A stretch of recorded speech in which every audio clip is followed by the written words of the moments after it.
Hey everyone, this is Fran from the 5-Minute Modeler. In these videos, I provide trains, tips, and tricks for model railroaders that will inspire you in your model railroading journey, whether you're a beginner or a more experienced modeler.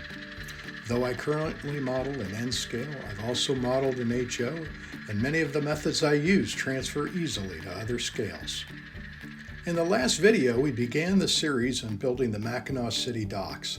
I appreciate everyone's comments, and I learned even more about the operations at Mackinaw City. I've never seen the chief in action, but many of you have, and your insights are invaluable to me, so once again, thank you. One particular viewer commented that they would always load in 2 coal hoppers first. These would drop their coal to where it would then be shoveled by hand into coal burners to generate steam to propel the ship. Knowing this will add a great little aspect to the moving of cars in and out of the ship. In the last video, we explored a bit of the history of the Chief and the rail ship operations. We built a platform for the module and ended up by shaping the foam scenic elements. You can check out that video here. To prepare the wiring of this module, I wanted to think through the operations a bit, as this will drive the decisions I make. At this point, there will be the loading track into the ship and 2 storage tracks. With larger lumber supporting the foam, I would have drilled holes for the bus wires, but because I used 1x2s, I decided to use plastic clips I had to hold the wires under the module. I drilled pilot holes for the screws, then screwed the clips securely to the frame. I also drilled a hole in the end of the quarter 1x4 frame to allow for wires to pass through, though I'm not sure I'll need it, but just in case. I'll also be adding a terminal strip underneath the layout to make the proper connections as necessary. Once the track is secured, I'll add the wire drops and connect them to the bus wires. One issue I ran into, and I could use your help on this, is that the rail height of the ship and the apron are about a 1/4 inch lower than the foam. On the prototype, the land and apron seem to be level. However, this 1/4 inch difference equates to about 3.5 feet in N scale. So the question is, how do I make the join between land and ship? Here are the possible solutions I came up with, and I'd like you to weigh in and give me your advice.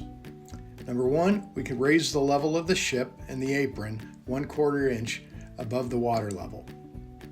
Number 2, I could use the rasp, create a sloped path for the track to the apron level. This would be about a 1% grade to the edge of the module. Switching would only entail moving 3 to 5 cars at a time, so I don't think this would have a negative impact on locomotive power. And number 3, raise the water level by a 1/4 inch by adding a 1/4 inch surface, perhaps masonite, plywood, or foam core. Here's another look at the scene. Let me know what you think would be the best solution in the comments below. And maybe you have another idea that would work even better, but I want to know. I plan to put rock riprap on part of the peninsula, much like the prototype. In this Google Maps satellite picture, you can see through the water all the way to the bottom, as well as the rocks that are protecting the shore. This clear water effect is the look I'm going for. I'm also going to work hard at trying to match these watercolors and the transparency of them. While I've created water before, it's never been this transparent, so wish me luck. But today we're going to put a first coat of plaster on the foam landforms. To provide a smoother surface for painting and texturing, I use inexpensive drywall joint compound. I'm not the first to use this, obviously, but I like the fact that I can buy a tub of it, and whenever I need a bit of plaster, I just open up the tub, stir it up, then use what I need. It can take up to a day to dry as long as you don't lay it on too thick. If you do put it on too thick, it'll create cracks as it shrinks, but thin coats don't crack. I've used this for landforms as well as for roads and parking lots on many of my layouts, including this one. The plaster is pretty stiff right out of the tub. I apply a thin coat with a plastic putty knife and spread it across the landforms. I'm primarily filling in the cracks between the foam pieces. Another benefit to using this type of plaster is that I can do a relatively large area at one time due to the slow drying period. I do like this method as it's pretty clean and not too messy. Some folks use Sculptamold. I've never used it, but it seems to work for a lot of people. It does seem a bit more messy than I like though. Plus, this tub of mud only cost me about $6. A Along this peninsula, I'm going to be adding a lot of various scenic details, including some riprap and some cribbing. I'm not doing the water yet, as I need to figure out how I'm going to accommodate the height difference I mentioned earlier. Once I do, I'll put a thin coat on it as well, and I'll stipple the plaster to create a small chop on the water. I'll be using gloss medium for the water surface, which is something I've done on all my previous layouts. I recently saw where Boomer Diorama used this method as well and spoke very highly of it.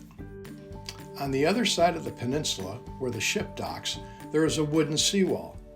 I probably shouldn't have planed the edge of that side down as much as I did, but we'll make it work either way. After I've finished with the plaster, I take an old paintbrush and some water.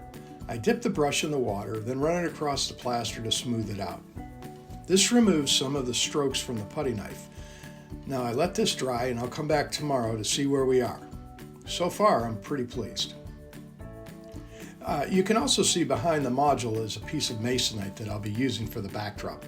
I'll be painting this in another episode, but at times the operators may be able to run trains from both sides, so I likely will paint the backdrop fairly generically and allow it to be attached to either side.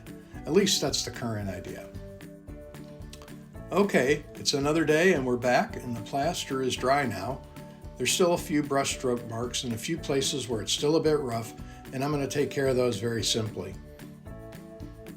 This is one feature that I love about drywall mud. While I could use sandpaper or a sanding sponge to smooth it out, I actually prefer to use a damp sponge. Usually, just a few strokes of the sponge are all that's needed to smooth the plaster. Then this will dry quickly and we'll be ready to put a base coat color on to help seal the plaster a bit. As I prepared to find the right color for the ground, I like to use Google satellite images.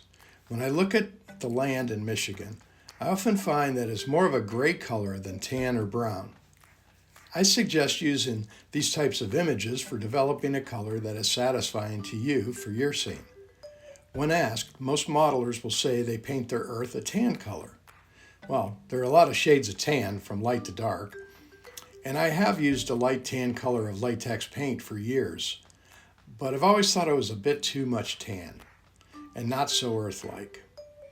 So for this effort, I'm going to try and come up with a paint mix that more matches the colors I see in these photos. I'll start with the tan latex paint, but I'll add acrylic paints to adjust the color.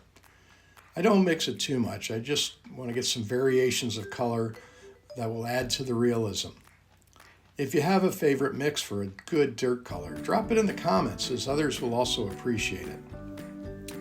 So that's it for this episode, and so far we're making pretty good progress. By next episode, hopefully I'll have resolved the height difference issue, and we'll be painting the landform and laying the track as well as plastering the water. So thanks again for watching another episode of the 5 Minute Modeler, and we'll see you on the next one. Take care.